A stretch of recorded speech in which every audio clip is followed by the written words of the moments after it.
Құрметті қалайық, көлденең көк атты Қазақстан азаматтығын ала алмайды.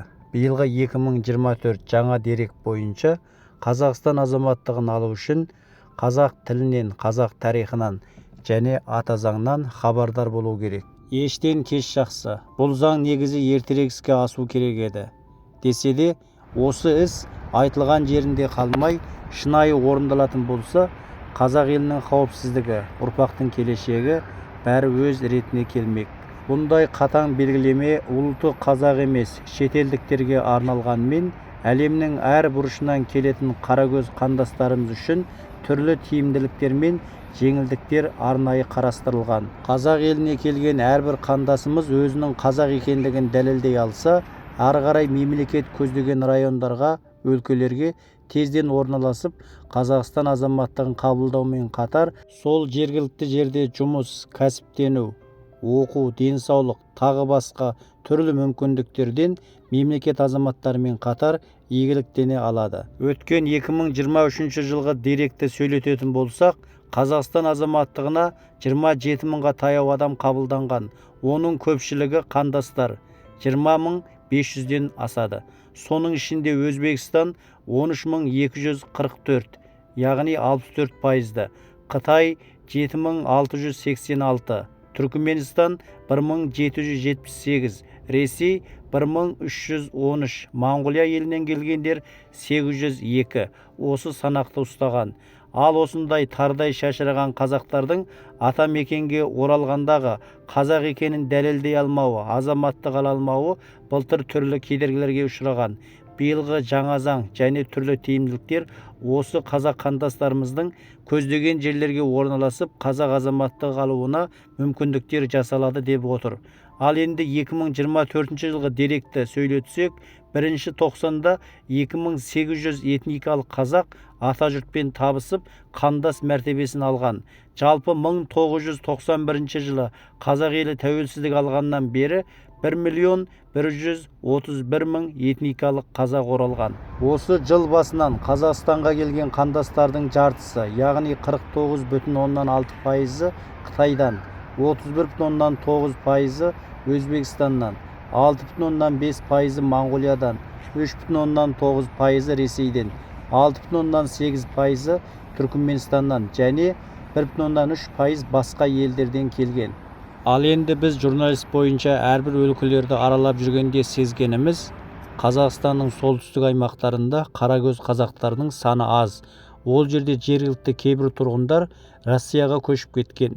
Көптеген орындар, ауылдар бос қалған. Осы орындарды, жерлерді толтыру үшін оңтүстіктен солтүстікке көш, яғни Қызылорда, Шымкент, Алматы қатарлы оңтүстік жұртшылығының арасынан солтүстікке қоныс аударатындарды қолдау және шетелден келген қандастарды осы солтүстік өлкеге орналастыру, ол жердегі қазақ тілінің, қазақ руханиятының, қаймағының қалыңдығын арттыру үшін әрине осы оңтүстіктегі ағайындар үлкен көмек, үлкен демеу жасайды. Бұрында жасап келе жатқан, яғни Астана мен Алматы қаласының қазақылануы, осы жердегі қазақ құндылығының артуы, оңтүстіктегі ағайындардың үлесі десек, артық айтпаған боламыз. Және бұған боларыстың басына жақсы келер қасына деп шетелдегі қандастарымыздың келіп тіл құнарлығын, мәдениетті, салт дәстүрді, түрлі жаңалықтарды әкелуі нұр үстіне нұр болды. Осылай біте қайнасумен біртұтас қазақтың бірлігі біздің ұлттық мемлекет құруымызға үлкен түрткі болмақ. Қолданып жатқан саясаттар мен алдағы жолдаулар, заң, зәкүндер барлығы қазақ елінің азаматтығына, қазақ елінің амандығына, келешекке жұмыс жасаса, біздің көрер қызығымыз әлі алда. Төрткүл дүниеге қарап көрсек, ұлыты бар, елі жоқ. Елі бар, жері аз, қаншама жұрт бар. Ал қазақ елінде елде бар, жерде бар. Тек қана бізде ұлтымыздың саны кемшілдеу.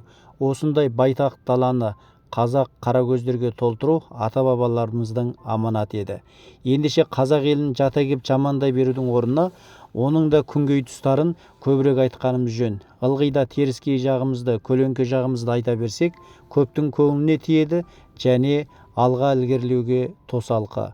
Қазақ еліндегі бір мүмкіндікті, артықшылықты айтайық. Әсіресе өмірге бала келіп жатқан аналарға түрлі қолдау бар. Біз білетін Қытай елінде, дамыған басқа елдерде өмірге келген бала үшін оларға 3 жыл декрет, яғни демалу уақытын беру және әрбір туған бала үшін жөргек ақы, көмек ақы, түрлі тиімділіктер жасау кемде-кем.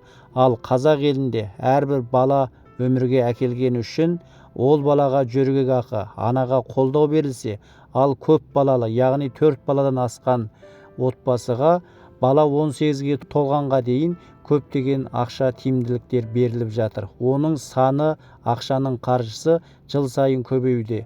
Ал еліміз осылай қолдап көмек жасатып жатқанда қазақ елін жамандауға, келем деген қандастардың жолын тосуға мүлдем болмайды. Көш жүре түзеледі. Еліміз аман, жұртымыз тыныш, әр қазақ бай намысты болуға хақылы. Құрметпен YouTube арна керек-дерек, мен Қанатбек Ермек.